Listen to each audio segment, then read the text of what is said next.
அன்பிற்குரிய touring talkies ரசிகர்களுக்கு வணக்கம். டூரிங் டாக்கீஸ் சார்பிலே கடந்த சில வருடங்களாகவே வெப்சைட் ஒன்று இயங்கிக் கொண்டிருப்பது நீங்கள் எல்லோரும் அறிந்த விஷயம். அந்த வெப்சைட் இப்போ முழுமையாக மேம்படுத்தப்பட்டுள்ளது. தினமும் குறைந்தது 30க்கும் மேற்பட்ட பரபரப்பான சினிமா செய்திகள் அதிலே இடம்பெறுகின்றன. சினிமாவை பற்றி முழுமையாக நீங்கள் தெரிந்து கொள்ள உதவுகின்ற விதத்திலே அமைந்துள்ள வெப்சைட் இது. டூரிங் டாக்கீஸை பொறுத்த வரைக்கும் சினிமா பற்றிய எல்லா தகவல்களையும் அதில் நீங்கள் பார்த்து தெரிஞ்சுக்கிறீங்க.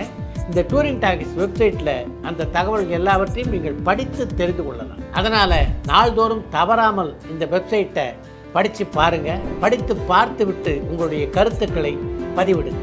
நன்றி, வணக்கம். ஹாலிடேஸ்னாலே அது நம்ம ஜிடி ஹாலிடேஸ் தான். GT Holidays, South India's #1 travel brand. You know you are special when you're with GT Holidays.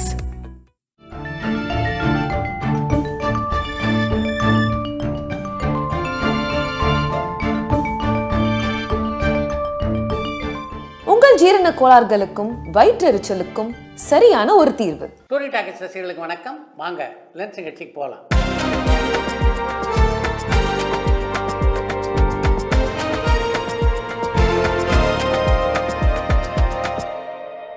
என்னம்மா முதல் கேள்வி? கொரியோகிராஃபர் ஜப்பான் குமார் பத்தி உங்களுக்கு தெரிஞ்ச விஷயங்களை கொஞ்சம் சொல்லுங்க. அவர் எந்தெந்த படங்களுக்கு பாடல்களுக்கெல்லாம் கொரியோகிராஃபி பண்ணியிருக்காரு, அடுத்து ஏதாவது அவரை பத்தின அப்டேட் இருக்கான்னு தினேஷ் கேட்டிருக்காங்க. ஜப்பான் குமார், பிரபுதேவா, ராகவா லாரன்ஸ், ராஜு சுந்தரம், தினேஷ் போன்ற பல நடன இயக்குநர்களோடு இணைந்து பணியாற்றியிருக்கிறார். இதுவரைக்கும் தனியாக எந்த ஒரு படத்துக்கும் அவர் நடனம் அமைத்ததாக தெரியல. ஜப்பான் குமாரை பொறுத்த வரைக்கும் அவர் ஒரு மிகச்சிறந்த நடன கலைஞர் மட்டும் இல்லை, நல்ல கை தேர்ந்த நடிகரும் கூட. சினிமால நம்பர் 1 பொசிஷனுக்கு வருவேன்னு சொன்ன நடிகர் அஜித் இப்ப நம்பர் 2 பொசிஷனுக்கு போயிருக்காரு. அதுக்கு காரணம் அவர் சினிமாவை விட இந்த கார் ரேசிங்ல அதிக ஈடுபாடோட இருக்கிறது தான் அப்படின்னு நான் நினைக்கிறேன். இதை பத்தி உங்களோட கருத்து என்னன்னு ரியாஸ் ஸ்ரீலங்கால இருந்து கேட்டிருக்காங்க. நீங்க சொல்லி இருக்கிறதே அதுக்கு ஒரு சரியான காரணமா இருக்கலாம் அப்படின்னு தான் நான் நினைக்கிறேன். கமலுடைய ராஜ்கமல் பிலிம்ஸ் இன்டர்நேஷனல் அந்த ப்ரொடக்ஷன் கம்பெனிக்கு கீழே ரஜினி நடிக்க வாய்ப்பு இருக்கான்னு கண்ணன் திருநெல்வேலியில இருந்து கேட்டிருக்காங்க. கமல்ஹாசனின் ராஜ்கமல் பிலிம்ஸ் இன்டர்நேஷனல் நிறுவனத்திலே ரஜினிகாந்த் நடிப்பதற்கான சூழ்நிலை சில வருடங்களுக்கு முன்னால் இருந்தது. ஆனா இனி அப்படி ஒரு வாய்ப்பு அமையுமா அப்படின்னு தெரியல. நடிகர் சுதாகர் ஒரு சில வெற்றி படங்கள் கொடுத்துமே தமிழ்ல பெரிய அளவுல பிரபலம் ஆகல. இதுக்கு காரணம் என்னன்னு நீங்க நினைக்கிறீங்கன்னு பாலசுப்ரமணியம் கடலாடியில இருந்து கேட்டிருக்காங்க. ஏறக்குறைய 40 திரைப்படங்களுக்கு மேல சுதாகர் தமிழே கதாநாயகனாக நடித்திருக்கிறார். அதுல பல வெற்றி படங்களாக அமைந்தன.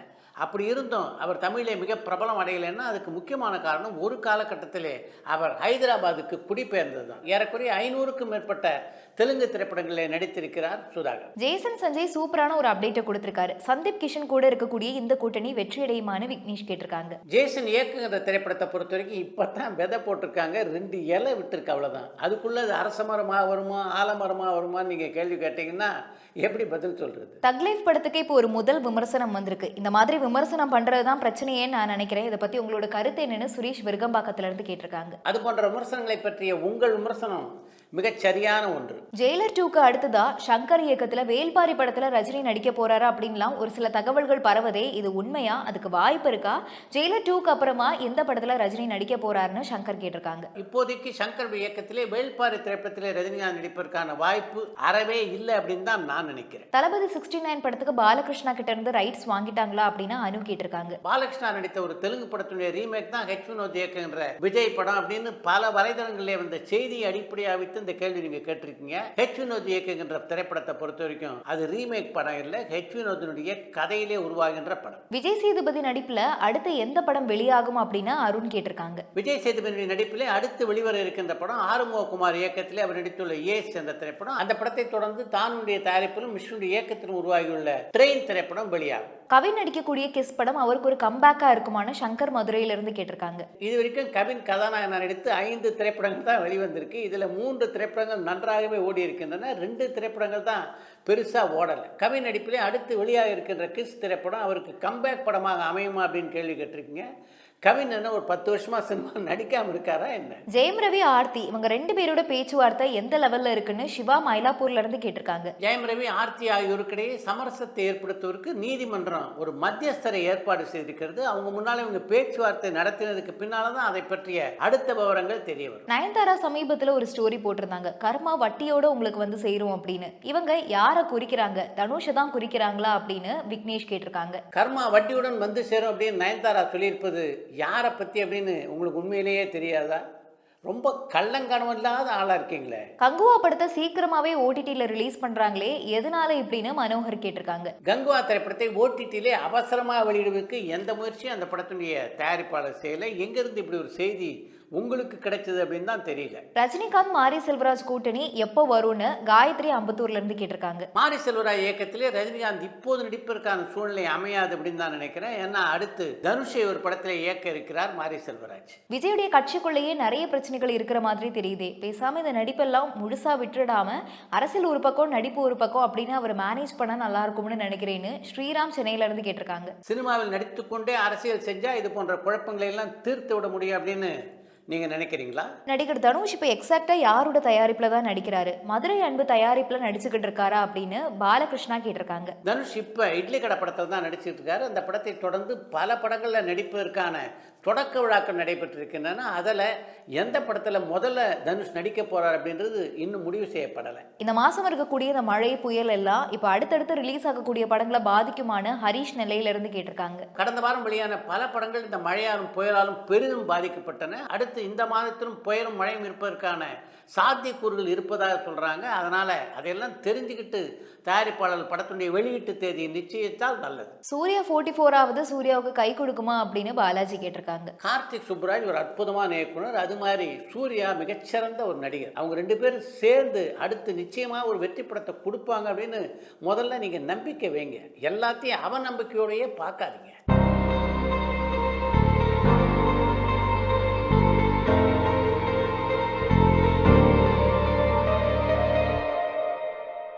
பல பிரம்மாண்டமான வெற்றி படங்களை இயக்கினவர் டைரக்டர் ஏபி நாகராஜன். நிறைய ஆன்மீக படங்கள், தெய்வ படங்கள் எல்லாம் எடுத்திருக்காங்க. எல்லாருக்கும் ஈஸியாக புரிகிற மாதிரியும் எடுப்பார். ஸோ அவர் எடுத்த படங்கள்லேயே எந்த படம் அதிக பொருட்செலவில் வந்திருக்கு, அந்த படத்தினுடைய சிறப்பம்சங்கள் என்னென்னு சதீஷ் கண்ணா பெங்களூர்ல இருந்து கேட்டிருக்காங்க. அருட்செல்வர் ஏபி நாகராஜன் இயக்கத்தில் உருவான திரைப்படங்களில் மிக அதிகமான பொருட்செலவில் உருவான படம்னா அது ராஜராஜ சோழன் திரைப்படம் தான். அந்த படத்தை பொறுத்த வரைக்கும் மிக பிரம்மாண்டமான செட்டுகளை அமைத்து அந்த படத்தை படமாக்கி இருந்தார் ஏபி நாகராஜன். முதல்ல தமிழில் வெளியான சினிமாஸ்கோப் படமாக ராஜராஜ சோழன் திரைப்படம் அமைந்தது. அடுத்து இந்த ஒரு தகவல். குடிசை திரைப்படத்தின் மூலம் இயக்குனராக அறிமுகமான ஜெயபாரதி அந்த படத்தை தொடர்ந்து குருட்சேத்திரம், நண்பா நண்பா போன்ற பல திரைப்படங்களை இயக்கியிருக்கிறார். பல படங்களை இயக்கியவருக்கு கே பாலச்சந்தருடைய இயக்கத்தில் நடிக்கக்கூடிய வாய்ப்பு இருமுறை கிடைத்தது. பாலச்சந்தர் தன்னுடைய இயக்கத்திலே நடிகனாக ஜெயபாரதியை அறிமுகம் செய்ய வேண்டும் என்று நினைத்த முதல் திரைப்படம் 3 முடிச்சு. அந்த படத்தில் ஜெயபாரதியால் நடிக்க முடியாமல் போச்சு. அந்த படத்தை தொடர்ந்து பட்டண பிரவேசம் என்ற படத்தை உருவாக்கும் போது மீண்டும் ஜெயபாரதிக்கு அழைப்பு விடுத்தார் பாலச்சந்தர். அந்த காலகட்டத்தில் தான் தேநீர் என்ற ஒரு படத்தை இயக்கி கொண்டிருந்தார் ஜெயபாரதி. அதனால அந்த படத்தில் அவரால் நடிக்க முடியாமல் போச்சு. இப்படிப்பட்ட சூழ்நிலையில் மீண்டும் ஒரு படத்திலே கதாநாயகனாக நடிக்கக்கூடிய வாய்ப்பு அவருக்கு கிடைத்தது. அந்த வாய்ப்பை வழங்கியவர் ருத்ரையா. அவள் அப்படித்தான் படத்தை இயக்கிய ருத்ரையா கிராமத்து அத்தியாயம் அப்படின்ற பேரில் ஒரு படத்தை எடுத்தார். அந்த படத்துக்காக ஜெயபாரதி அணுகிய போது பாகிதா நடிக்கின்ற தேநீர் படத்துடைய படப்பிடிப்பு நீண்ட இடைவெளிக்கு பின்னால இப்பதான் மீண்டும் தொடங்கி இருக்கு. இப்படிப்பட்ட சூழ்நிலை நான் படப்பிடிப்பை விட்டுட்டு உங்க படத்தில் நடிக்க வந்துட்டா தயாரிப்பாளருடைய கோபத்துக்கு ஆளாக வேண்டிய ஒரு சூழ்நிலை ஏற்படும் அப்படின்னு ஜெயபாரதி ருத்ரையா கிட்ட சொன்ன போது, நீங்கள் முதல்ல அந்த தயாரிப்பாளர்கிட்ட பேசி பாருங்கள், அதுக்கப்புறம் ஒரு நல்ல முடிவெடுத்து எனக்கு சொல்லுங்கள் என்றார் ருத்ரையா. இப்போ ஜெயபாரதி தேநீர் படத்தினுடைய தயாரிப்பாளர்கிட்ட தனக்கு நடிக்க வாய்ப்பு வந்திருப்பதை பற்றி சொன்னபோது அந்த தயாரிப்பாளர் மிகப்பெரிய மகிழ்ச்சி அடைந்தார். நீங்கள் கதனா நடித்து வெற்றி பெற்றீங்கன்னா நிச்சயமாக நீங்கள் இயக்குகின்ற தேநீர் படத்துக்கும் அது ஒரு நல்ல விளம்பரமாக அமையும், அதனால் தாராளமாக நடிங்க என்றார். அதைத் தொடர்ந்து கிராமத்து தேயம் படத்தில் நடிக்க போனார் ருத்ரையா. ஏறக்குறைய ஒரு வார காலம் ஒரு பாடல் காட்சி இவரை வைத்து படமாக்கினார் படத்தினுடைய இயக்குனரான ருத்ரையா. ஆத்துமேட்டிலே ஒரு பாட்டு கேட்குது என்று தொடங்கிய அந்த பாடலுக்கு இசையமைத்திருந்தவர் இளையராஜா. இந்த பாடலை படமாக்கி முடித்த உடனே பஞ்சோர் நாள் உட்பட பல திரைப்பிரபலங்களுக்கு அந்த பாடல் காட்சியை போட்டு காட்டினார் ருத்ரையா. பாடல் காட்சியை பார்த்த பஞ்சோர் நாளும் ஒரு நல்ல கதாநாயகன் இந்த படத்தின் மூலம் கிடைப்பார் அப்படின்னு எனக்கு தோணுது, அதனால் ஜெயபாரதி நீங்கள் தொடர்ந்து நடிங்க அப்படின்னு ஜெயபாரதியை உற்சாகப்படுத்தினார். நடிக்கிறதுன்னு நாம் எடுத்த முடிவு கூட நல்ல முடிவு தான் போல அப்படின்னு எண்ணிய ஜெயபாரதி அந்த படத்துடைய அடுத்த கட்ட படப்பிடிப்புக்காக சேலம் போனார். சேலத்தில் நல்ல ஒரு ஹோட்டலில் தங்கியிருந்தார் ஜெயபாரதி. தினமும் காலையில் அவருக்கு டிஃபன் வரும், மத்தியானம் சாப்பாடு வரும், ராத்திரி சாப்பாடு வரும். ஆனால் படப்பிடிப்பு நடந்ததா என்றால் இல்லை. 15 நாட்களும் படப்பிடிப்பு நடக்கலை. 16ஆவது நாள் இந்த படத்தினுடைய தயாரிப்பு நிர்வாகி வந்தார்.